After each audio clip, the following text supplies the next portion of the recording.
So last we left Jonah. He was on the deck of the ship, and he had been called to speak to the Ninevites, right? And so God told him, leave your home country, go there. Not the regular job of a prophet. Most prophets in Israel spoke to Israel.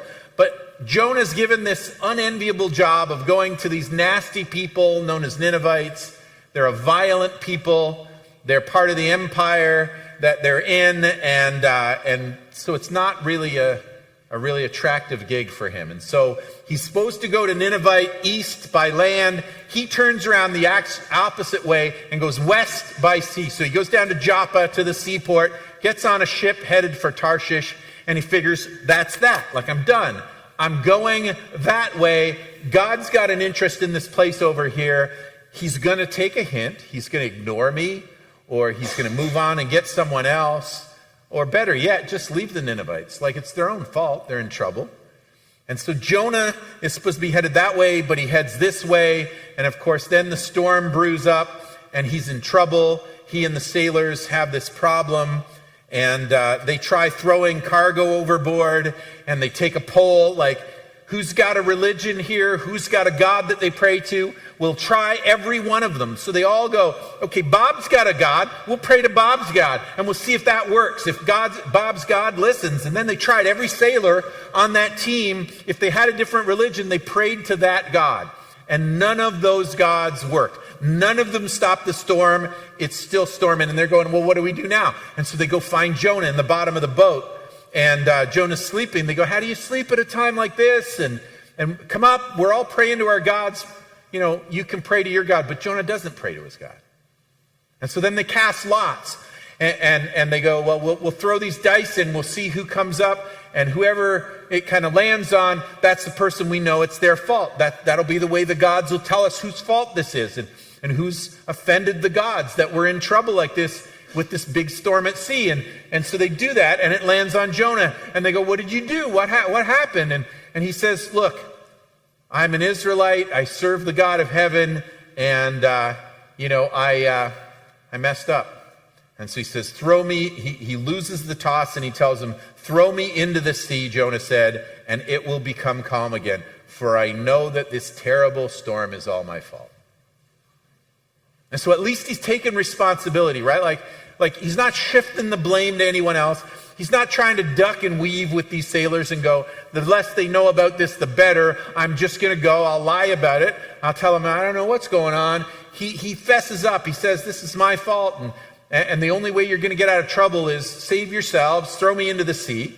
So that's where we pick up the story. Jonah is dejected. He's on the deck. He's taken responsibility. He's wondering, we're left wondering what's going to happen next, right? Are they going to throw him into the sea? And if they do, what's going to happen? Is it going to save them? What's going to happen to Jonah? Is he going to drown and they're going to get off scot-free? Will the storm keep brewing? We kind of left it on a cliffhanger. And so if you've been worried all week, we'll settle some of it now. And so before, though, we get to the action of what happens next in the story, we need to kind of look at the motivation of the characters in the story. First of all, Jonah, right? He's running from God. He's got a mission. He's been told where he needs to be in the right place in his life, but he's not crazy about God's plan. It's not a good plan. It's not an attractive plan to him. There's reasons he doesn't want to go there. And so maybe he was scared. Maybe he was bitter. These guys don't deserve to get off the hook. I'm not really motivated to go there. They're foreigners. They're from that other country. They're mean people. They're not my kind of people. They're not part of the people of God. They're not Israelites. They don't believe in what we believe in. They don't follow the same religion. They've got their own gods, and they've got their own situation, and they're not my kind of people. So ultimately, bottom line, Jonah doesn't feel responsible for their well-being. Maybe he's scared, maybe he's bitter, maybe he's inadequate, but he doesn't feel responsible for their well-being. It's not his problem, right? And so he's not worried about them. Jonah, he's a different person than them. He's one of the people of God. He's an Israelite. And so he's got his own country. He's got his own people. And they're people who all serve God. Like there's this one God that they are a nation that's supposed to be worshiping. And so he doesn't feel responsible for these people from over there. He's one of the people of God. He's a believer. in this one true God. He's a worshiper of God. He's a prophet. He speaks for God. That's his job. That's his role in life. That's his mission and his career. He's a servant of God. He's born to serve this God. But he doesn't feel responsible for the Ninevites. He doesn't worry about these people, these Ninevites. They're not good people. And so he doesn't feel close to them. His heart doesn't go out to them. Unlike him, they aren't believers. They aren't Israelites. They're not from his country. They aren't believers in the one true God. They aren't worshipers of that God. They aren't servants of God. There's nothing about them in their experience that's like him. And so he's like, it's kind of, they're doing it to themselves. And they're not my problem. I have my people, and I have people that believe the same things as me, people that have the same culture as me, the people that are around me, like I care about them, but why should I care about those people? We have nothing in common. And so whatever else is motivating him, whatever else is going on in his heart and mind, he definitely doesn't feel responsible for the Ninevites. And so, as we consider that, we know why should he care about these people with their strange culture and their strange religion? Which brings us to the sailors. And if you stop and think about it for a minute, the sailors are an awful lot like the Ninevites. The sailors are not from Israel. They aren't people who worship the God that the Israelites worship. They're not part of the people of God. They aren't servants of that God. They aren't like Jonah at all. They're a lot more like the Ninevites. They've got similar experiences and similar practices. And so they're way more like the Ninevites than they are like Jonah. And yet, in this situation, the sailors and Jonah are kind of in the same boat, like literally and metaphorically, right? They're both there in the ship, headed for the destination when the storm brews up. They're kind of in trouble, and they're huddled there together, and they're trying to solve this problem of what do we do now? Because trouble is come for us, and things are getting ugly, and the sea is an ugly place to be when a storm brews up, and this is the biggest storm they've probably seen in their entire lives. And so Jonah and the others, the sailors, are in the same boat. They're in the same crisis, with the storm threatening to kill every one of them. And so even though they're a lot like the Ninevites, you might notice in the story, Jonah is not concerned for the Ninevites. That's why he's going this way. He doesn't really care that much about them, not enough to go talk to them, because he doesn't feel like it's his problem, his responsibility. But the sailors, who are just like those Ninevites, the sailors feel very responsible for Jonah. And so when the storm brews up, they throw stuff overboard, and they pray to their own gods, and then they call Jonah up to the deck. And when Jonah fesses up and says, it's my fault, and the only way you're going to get out of this is throw me in the sea, you notice they don't really want to do it.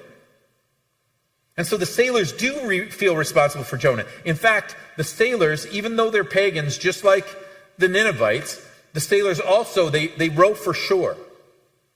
And so instead of throwing Jonah overboard, the sailors tried even harder, the scripture tells us, tried even harder to row the boat ashore. They're like, he says, throw me overboard. They've already tried this once, but they go, let's just give it even more. Let's just row as hard as we can. Maybe we can make it to shore, and we can save us, and we can save this guy Jonah. It may be his fault, but we don't really want to throw him overboard, so let's try to save him. Jonah isn't interested in saving the Ninevites like the sailors, but the sailors are interested in saving Jonah. So they row for shore, and they try as hard as they can, but the storm's too violent, and they aren't able to make it. And so then they go, well, let's pray for this situation. We've tried all the other gods. Let's try Jonah's God. And so they cried out to the Lord. The book tells us, Jonah's God, our God, they say, oh Lord, they pleaded, don't make us die for this man's sin, and don't hold us responsible for his death because it isn't our fault. They go, we don't really want to throw him in the ocean, but God, don't blame us for his sin. Don't let us get dead because you're after him. Like we don't know what to do. If we try to save us and Jonah, obviously you're not okay with that because the storm's still brewing. But if we throw him overboard, then maybe we've killed one of your prophets. And even if you're really mad at him, even if you're trying to destroy him, maybe you'll be mad at us too, and we'll die. And so they're like, we don't know which to do. Should we try to save him or should we throw him overboard? Either way, God, don't blame us for his sins, but also don't blame us if we got to throw him overboard. If it really comes to that. But you can tell they're kind of struggling with the decision. They don't want to kill Jonah. They don't want to be responsible for his death. Jonah doesn't care about people like them, like the Ninevites, but they do care about Jonah. And so they're willing to row for shore, and they're willing to pray for Jonah's situation. And they're really struggling with this idea of throwing him in the ocean. And then when they've got no other option, when nothing else is working, they finally give in and they throw him overboard. They throw him into the raging sea, and the minute they throw him in, that he hits the water, it calms down, and Jonah's sunk, but they're there, and they're safe on the deck. But they don't stop there. That's the moment when we're told the sailors were awestruck. As you would be, right? All this storm, and the minute you do what the guy said and throw him overboard, you're like, it just goes sheet of glass on the ocean. And so the sailors are awestruck by the Lord's great power, and they offered him a sacrifice, and they vowed to serve him. Like they do this act of worship that the Israelites do because they're his people and because they love their God. They do that, and then they vow, we will serve that God the rest of our lives. We are going to be people of that God that showed this power here, that did this thing here. And so Jonah's running the other way from God. He's avoiding doing what God's called him to do. He has purposely chosen not to follow what God told him to do and not to serve God in the way that God's asking him to. And here are these pagan sailors that don't worship the same God. In fact, they're not even locking into any one God. They're like, we'll try anything once. But in this moment, when they see the power of the one creator of the universe that the Israelites serve, that you and I serve, they went, that God is worth following. I will serve him the rest of my life. So they give their hearts to our God, and they vow to follow him with their lives. I want to contrast between Jonah, who doesn't feel responsible for people like them, and them who are not supposed to care, but do. Ever found that in life sometimes? There are really nice unbelievers that are really nice and kind and caring people, and then you meet some Christians, and it's like, not so much.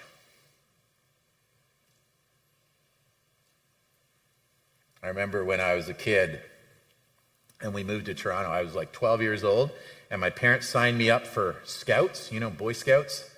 And so, I got the shirt and the little red neckerchief and all that, and the banner that they put the badges on. I didn't even have any badges yet, and I went, but it was kind of a rough crew of boys in that group, and I was like really a scrawny kid at that stage.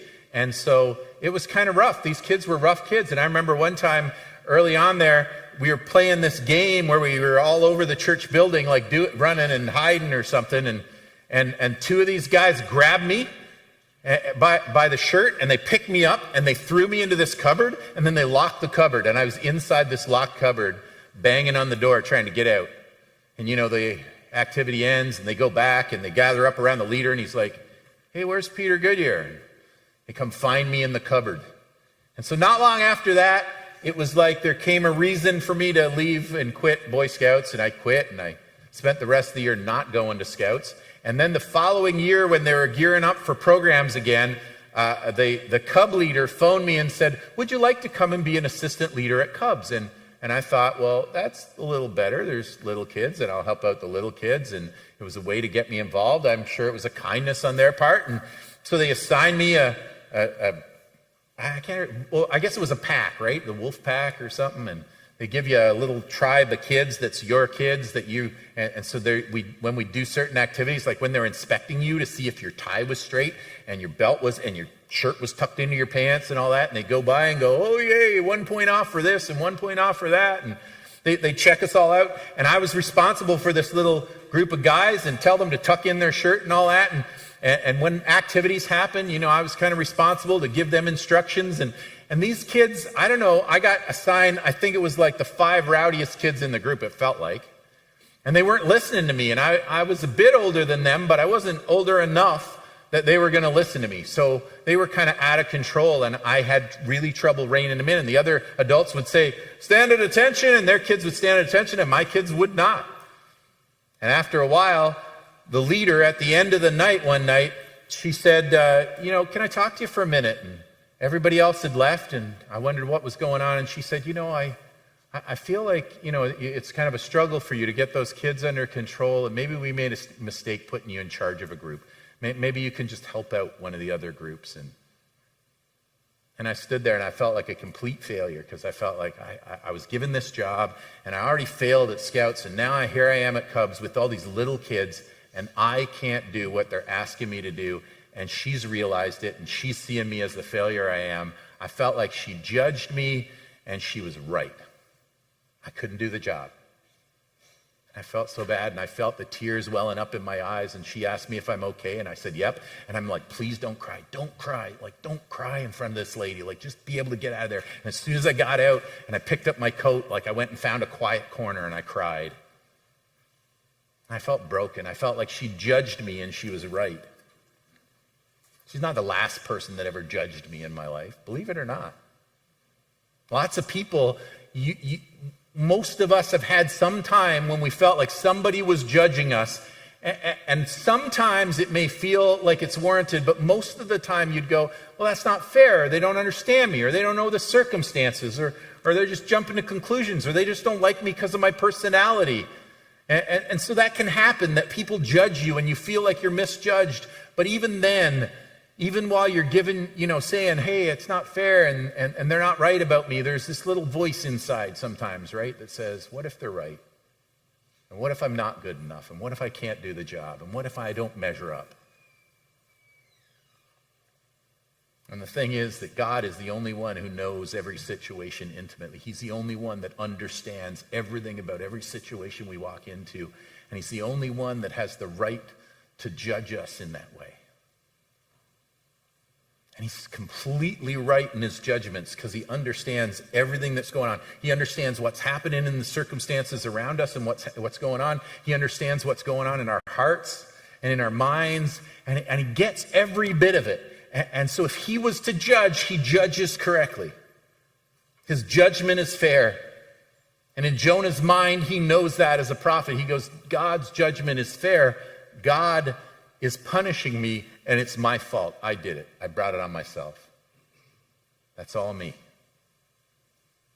God is judging me, and he has every right to judge me because he's right and I'm wrong, and it's my fault. So he sees the storm as punishment, and he knows that he comes up short. He knows he doesn't measure up to the job he was supposed to do. And so the only solution he can come up with is he says, throw me into the sea, and it will become calm again. I know it's all my fault.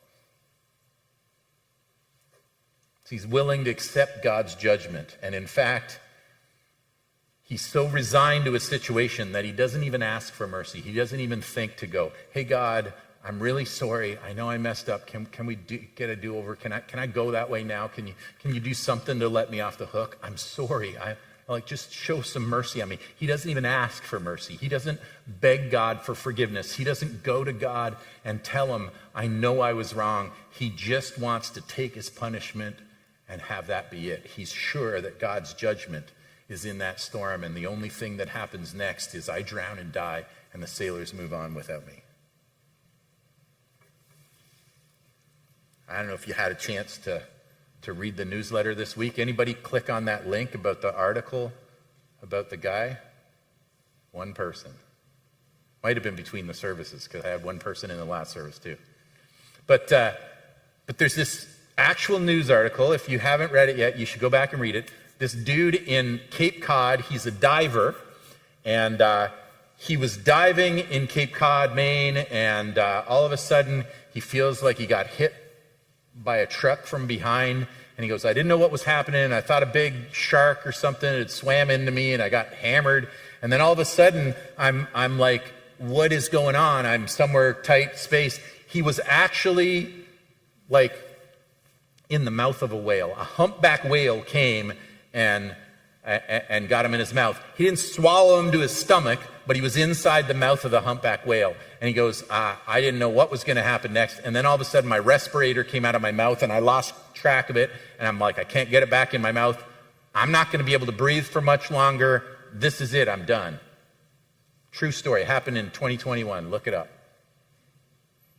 And so while he's contemplating his own demise, there's a guy and there's a witness that was on the deck of the ship that he had dove off. And he goes, yep, I saw it. I saw Mike. He was in the ocean, and the humpback whale came up. It was the weirdest thing you ever saw. And he swallowed him. It probably felt like a lot longer, but about 30 seconds later, the humpback whale decided this was a little too big to strain to the stomach, and he spit him out. And so he spit him up to the surface of the water. And Mike woke up, kind of came to his senses and realized, like, he wasn't asleep, but he's like, all of a sudden he's at the surface of the water, spit out of this humpback whale's mouth. True story. And whether we read this story, whether we understand the story of Jonah and we go, well, I guess technically it can kind of happen, but that was 30 seconds. Like, that's different, right? What was happening? What went wrong, right? And so this fish comes and swallows Jonah. And he's down there in the ocean for 3 days. And so he's in the fish, he's in this huge fish, and he's able to breathe. And you notice for 3 days still, we have no recorded incidents of him going, hey, God, I'm in a kind of tight spot. No recorded prayer at all. He still doesn't pray. And so he's in this fish, and he's sure that God's judged him, and he's sure this is going to be the end. It's just going to take agonizingly longer than I thought it would. I thought I'd instantly drown and die. Now I'm in a fish, and day passes, and then another day passes, and then another day passes, and he's still in the fish. And the whole time he doesn't pray because he's sure that this whole situation is God's judgment. He's sure it's punishment. But the fish is not the end of Jonah. The fish is actually his salvation. If he was thrown into the ocean and there was no fish to swallow him, he would have drowned. But for 3 days, he's alive. For 3 days, he's breathing. For 3 days, his heart's still beating. And he's still got life. And he's got 3 days to think about where he should be right now as opposed to where he is. He's got 3 days to reconsider whether he should have listened to God and gone the right direction. He knows it's his fault, but he's got 3 days to think about what all of this means. And while all of these things are swirling around in his head, while he's full of the emotions of what do I do now and what's going to happen to me next and I'm never going to survive this situation, he's thinking and he's thinking. He's got nothing to do but think in the dark. He breathes and he thinks. That's all he's got on his mind. But he never prays. God, he sure is judging him. And even though his life is being stretched out long enough for him to come to his senses, he never realizes that God has the right to judge and punish. But that's not what God's about. He has the right to judge, but what he wants to do is to redeem. So Jonah doesn't realize the God that we serve, he has every right to judge us. He knows every situation. He can see it intimately. He is fair and even-minded. But even though he has the right to judge us, his greatest desire is not to judge us and punish us and write us off. It's to redeem us and to pull us back to himself and to save us from all of the terrible choices to run away from him that we've made. And Jonah is sure he's just about judgment, but that's not God's goal. And that's why he stretches out Jonah's life in the fish, because he's not finished with Jonah. He doesn't stop at judging, because judgment is not the bottom line for God. It's mercy. Because his kindness is bigger than his judgment. Because as much as it's not right that we run the other way, as much as our rejection of him hurts, he doesn't choose to write us off. He wants to save us. It's all he wants to do. And I've been judged by lots of people. Some of them might have been right. A lot of them I felt were wrong. Most of them didn't know all the facts. They don't know what's really going on. They maybe heard a story somewhere and they're not really following what's really happening. They definitely don't know where my heart's at. I've been judged by a lot of people, but there's only one person that's ever redeemed me. And that God of the universe that we serve, we may know that we're doing wrong, and sometimes we try to wiggle out from under it, and sometimes we just catch ourselves going, you know what? He's right about me. I can't. I haven't. And I failed. And when we come to our senses, we realize he's got every right to judge us. But if we understand who he is, we will understand in that moment that even though he has the right to judge, and he's right in all of his judgments, his desire is to save us. And so I know the moment that I changed my mind about him, that I had been moving in all the wrong directions. I'd been making all the wrong choices. But the moment I came to my senses and I reached out to him, he was so kind and so merciful and so forgiving that my whole life changed that moment. For the first time, didn't see God as the angry judge. I understood him as the loving father who comes running up the road to the prodigal son, the God who runs out to meet me and welcome me home and wrap his arms around me. I realized that the God that was looking after Jonah in the fish, even in his darkest circumstances, when all he could see was the danger, that God was preserving his life like he's been preserving mine. And you should know, if you find yourself in that place where you've run from him and you've rejected him and you've rebelled against him and you're going the wrong way, and you know that he's pulling you somewhere that you don't want to go and you've resisted, you should know that he has the right to judge you. But even when you realize that, don't ever forget that he also wants to redeem you. And that there's always hope if you're willing to acknowledge and move in the right direction from here. If you cry out to him for mercy, you will receive mercy. He's trying to save you. That's always what he's about.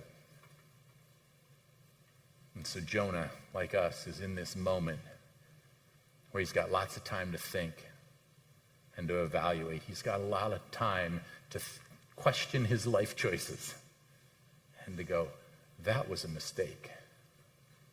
I wish I could go back to that moment and move in the right direction. I wish I could go back and listen to God. I wish I could go where he told me to go, and I would have never faced this trouble. But even in the trouble, know that you can turn around even in that moment, and you can accept him and vow to follow him, and he will save you just like he saves pagan sailors that don't even know who he is and don't even know what God's what and don't have anything straight. But the minute they give their lives to him, they can expect his mercy. They can know that he wants to redeem them because he wants to redeem all of us. So even when you find yourself in rebellion, know that he's not gunning for you to kill you. He is coming for you to save you. Because that's the nature of the God of Scripture. That's the nature of the creator of the universe. That's who he is. And that's what he does. And there is nothing more powerful than that.